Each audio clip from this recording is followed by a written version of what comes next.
Now, the egg freezing debate. It has exposed the deep fault lines between privilege, access and autonomy, and what society expects from women versus what women want for themselves. Upasana Konadela's comment calling egg freezing the biggest insurance for women didn't just spark opinions, it forced all of us to confront an uncomfortable truth. Reproductive choice in our country is still a privilege, not a right. And that is what is at the heart of this debate. This tension sharpened further when Zoho CEO Sridhar Vembu weighed in urging women to marry young and have children early because it's a demographic duty. His comments reflected a mindset where some, oftentimes those insulated by wealth, flexibility and support, feel entitled to dictate life choices they themselves will never be biologically burdened by or socially judged for. The reality is stark. Egg freezing in India can cost over $1 lakh a cycle and yearly storage fee stacked right on top. For most women, this is not a choice, it's a luxury. For many, reproductive timelines aren't chosen, they're dictated by biology, by family, by affordability, by fear, by the weight of expectations. The public response reveals something powerful though. Women do not want to be told when to have children, not earlier, not later, not ever. They want information, they want access, they want healthcare and the right to decide based on where they are in life, not demographic anxieties. Upasana did later clarify that she wasn't promoting delay, only advocating that options do exist. And on that point, she is right. Reproductive choice should be a right, not a privilege reserved for women with resources. What this entire debate truly shows is that Indian women are now owning their timelines. They're rejecting fixed formulas, they're questioning outdated expectations. And to discuss this further, these are some hard questions that we must confront. It's bigger than this one debate. Should fertility preservation be made more affordable? Can healthcare bridge the privilege gap? And are we ready to accept that a woman's timeline belongs only to her? To discuss this further, I am now joined by Dr. Charu Wali Khanna, former member of the National Commission for Women, and also Dr. Kiran S, Coelho, obstetrician and a gynaecologist. Thank you so much for joining me on the Breakfast Club this morning. Thank you so much for inviting me. Now, Dr. Kiran, let me just come to you first. I want to begin by asking you, of course, we've heard the statements that Upasana Konadela has made. Now, some are saying that it's not correct to talk about choice before we address accessibility, affordability. I just want to begin by asking you what your take on this entire situation is. Well, we have made a commitment to Beti Bachao, Beti Padhao. Now, when we educate women, we are giving them empowerment. Empowerment is not just a word that we should throw it around. Empowerment is the right to choice. And women should be educated on what are the options available. Unfortunately, even though technology is so advanced, biology remains the same. So a woman must know that she has a biological clock. The ideal age for childbearing is actually 20 to 30. Now, who's getting married today? Educated women, I'm talking about women who want to have a career and to have a family as well.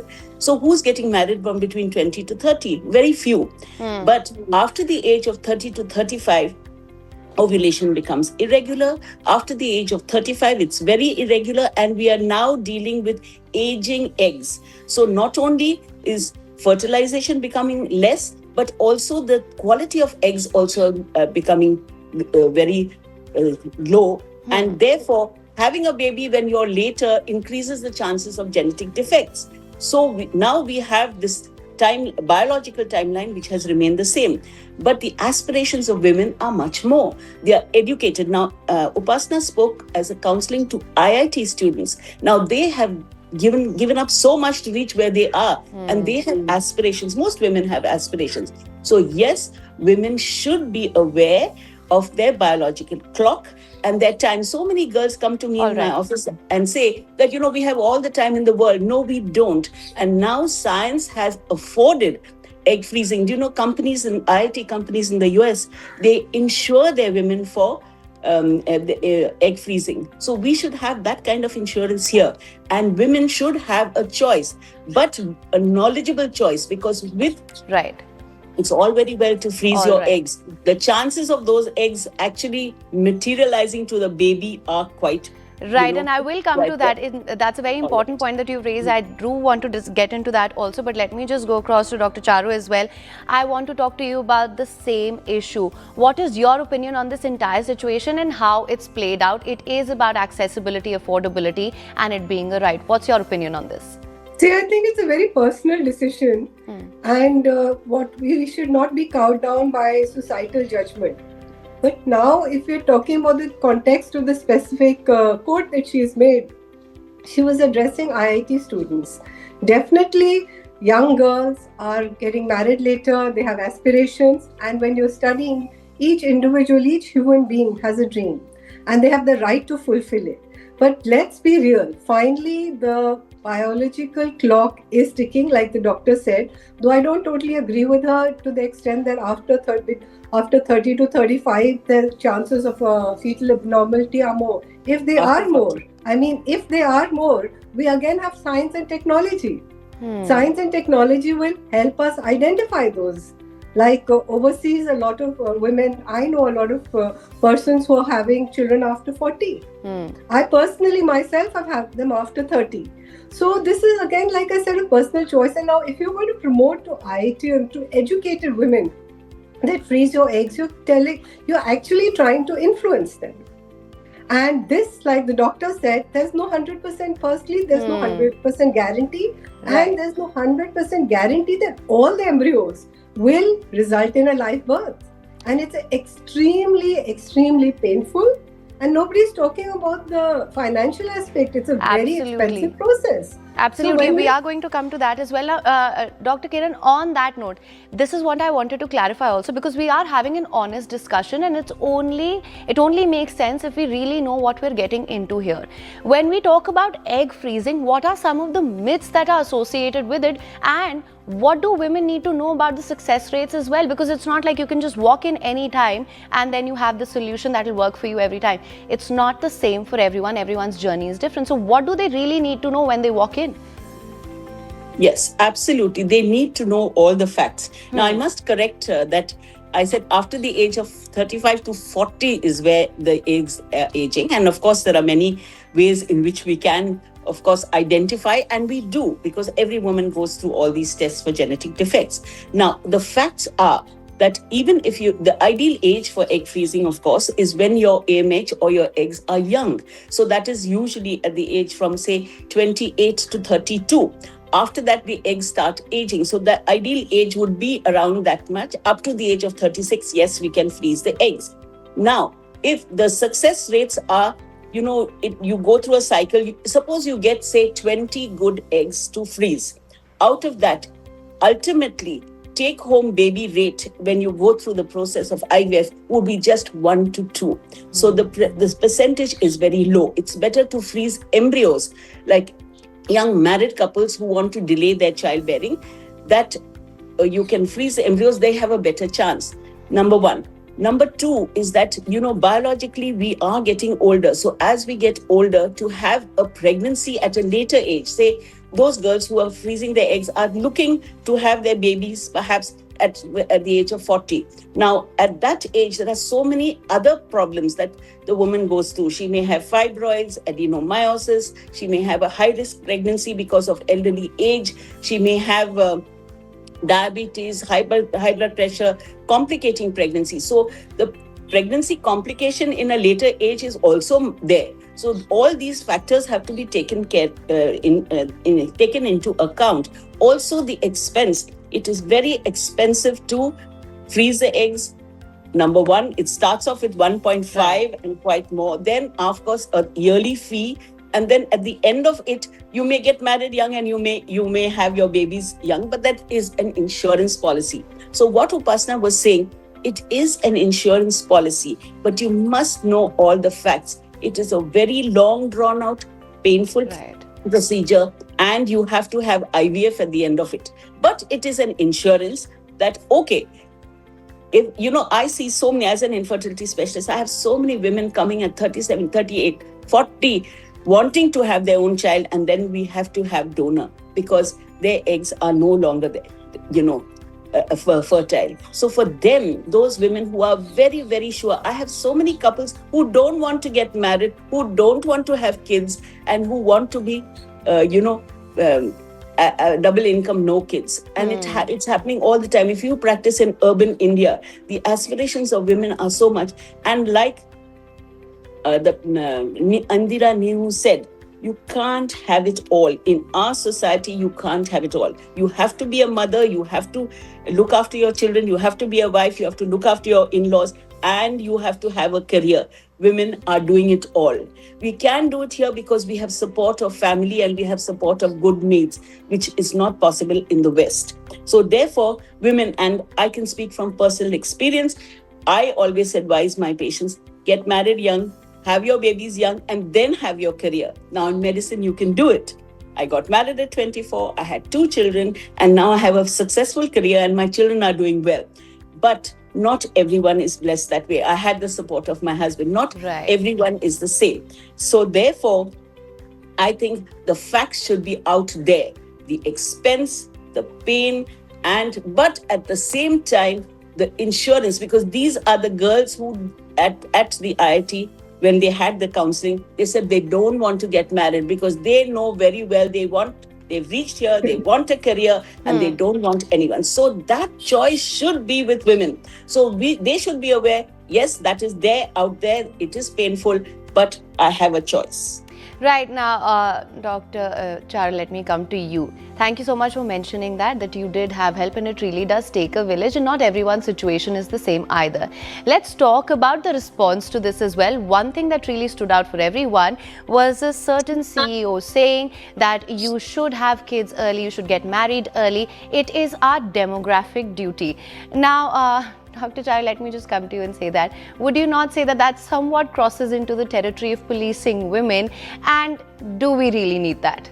I think absolutely it's an illogical statement, because if she's making it to young girls who are passing out from IIT, so I'm assuming they'll be in the age group of 24 to 25. So you're starting your life at 25. So is she advocating that they marry immediately, going for an arranged marriage, and then that whole drama which is happening nowadays of, them not getting along? Or because she has studied so hard, because she has succeeded and reached that level and had the support of her parents? Or if she has not, she's had to fight against her parents to make a big struggle to reach that level. Should she, now the time has come for her dreams and aspiration, should she not try for a job and go ahead?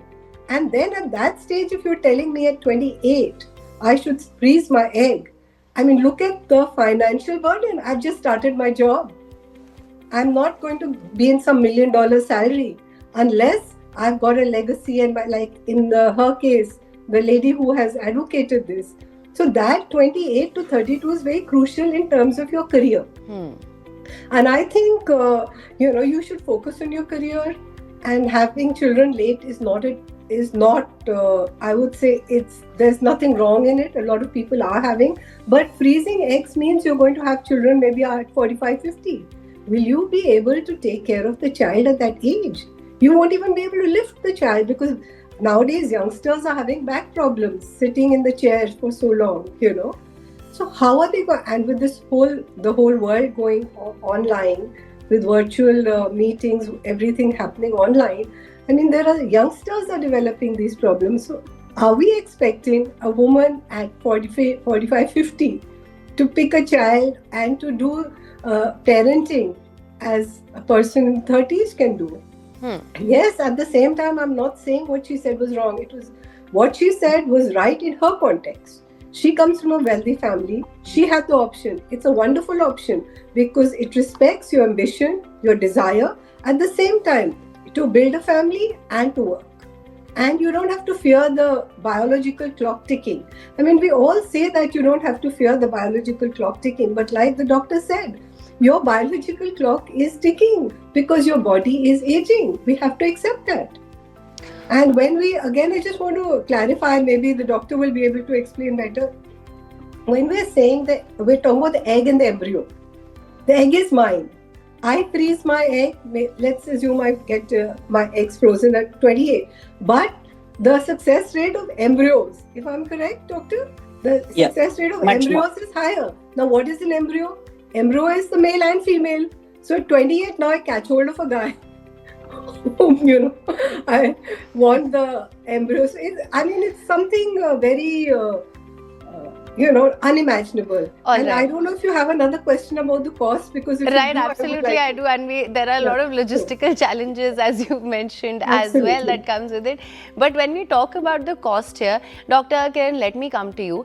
We are also talking about affordability and accessibility here. Why is this still a privilege and not a right? Why is this not a real option that exists for a lot of women? To that end, when we talk about the cost, the medication can cost anywhere between 30,000 to 60,000, storage is another 20 to 50 yearly. These stack up. And as you mentioned, you need an IVF process at the end of it as well, which can again be 1.5 to 2.5 lakh rupees. This is what we're showing on our screens for our viewers as well. Why is it that such alternative measures that do exist are still so expensive, and what can be done to make them more accessible? Because there are a couple of things that I'm able to identify here. One, there is the awareness gap, where we bust those myths that you said are often associated with it. There may be some research gaps, and then there is this gap. Why is it that these certain procedures are still so expensive? And that they are expensive because they are expensive procedures, of course, and now they are all governed by the PCPNDT Act and the Surrogacy Act and the ART Act. I would say the ART Act, which is now in presence. So costs are actual costs, but there is no insurance, and that is where we lack. I think the insurance, companies should insure women for egg freezing, and then that will bring the cost down, because then they only have to do what is known as a copay. So insurance has to come in to empower women, to give them the option for egg freezing. Now, when we say it's to freeze your eggs, you freeze your eggs when you haven't yet found a partner. So that gives you a timeline to find your partner. You don't have to rush to go and get married, but you have your eggs there, and you have a time now to select your partner. If you've already selected your partner, you've married young, but you want to delay childbearing, then you have embryo freezing. That's number one. So the costs do add up, and the way to bring down the cost is to bring in insurance. Now in India, anything to do with fertility, infertility is not insured, unfortunately. Abroad, most companies will give you insurance for egg freezing. May not be for the IVF procedure, but definitely egg freezing, because they want to keep their workforce. So women should have a choice to have, of course, knowing all the side, but even otherwise, if you want to have your career and then you want to have your babies in the 35 to 40 or 42 onwards, you have to go to an infertility specialist anyway. You have to have assisted reproductive technology. You have to have IVF. You have to have then perhaps donor eggs. So that is also expensive. But by that time, you have already made your money. This is, so that's why she called it an insurance policy. I think every woman should have the right to have that insurance. Okay, that something behind the head that I have an egg waiting, I have an embryo waiting. And that empowers women. And of course, the costs are, if you bring the cost down with insurance, I think that's wonderful.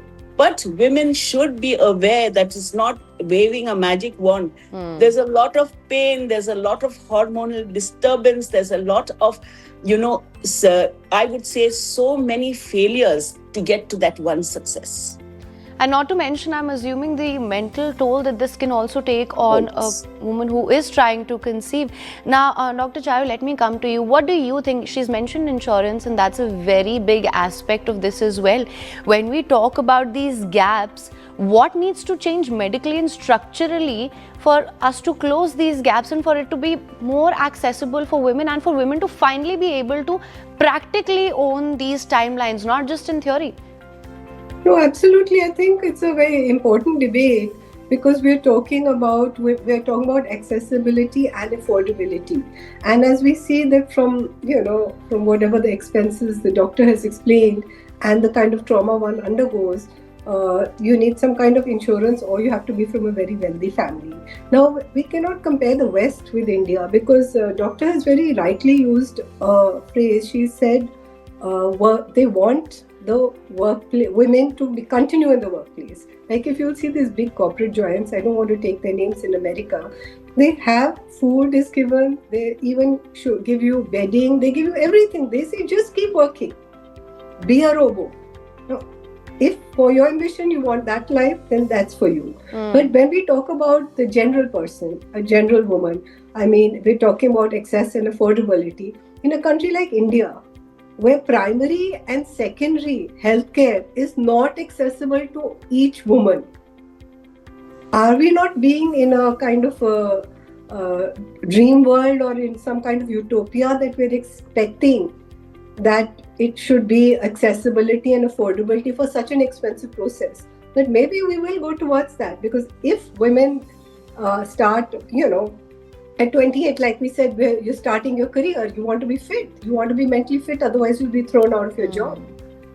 So if you start going through this pain, this process, then there has to be some kind of backup, some kind of insurance. And maybe if women decide that we want to have less children, we don't want to have children because of, the kind of impact it has on their lives, then maybe the government will rethink their policy and this insurance process will come up. You see, it's all a market demand.